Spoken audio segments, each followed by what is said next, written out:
Siyam na araw ang binuno ng higit 100 community volunteers ito sa pagsuyod sa kabundukan ng Bontoc Mountain Province.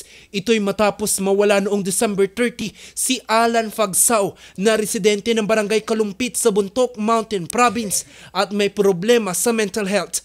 Ayon sa kaanak ni Alan, December 27 ito lumabas sa kanilang bahay. Sinubukan nila itong hanapin pero nabigo ang mga ito kaya humingi na sila ng tulong. Kasi dito lang sa bahay yun, hindi yun lumalabas. Kasi pag lumalabas, kung saan pumupunta.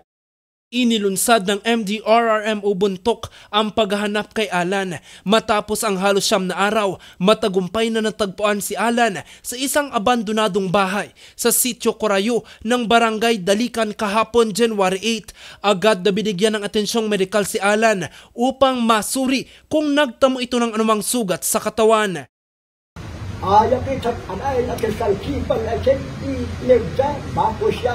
Pagkatapos ng paghahanap, nagsagawa ang mga community volunteers ng isang ritual.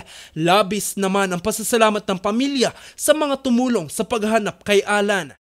Pero masaya naman kami kasi naano na yung konsensya namin na pinalabas namin ng bahay niya. Maraming salamat sa kanila kasi kung hindi sa kanila, hindi namin magagawa itong problema namin na ito. Hindi namin matusolve.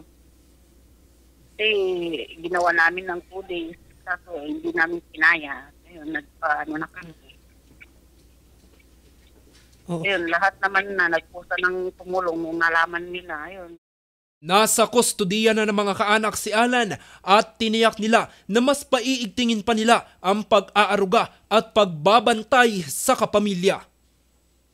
Jose Robert Invento para sa Luzon Headlines.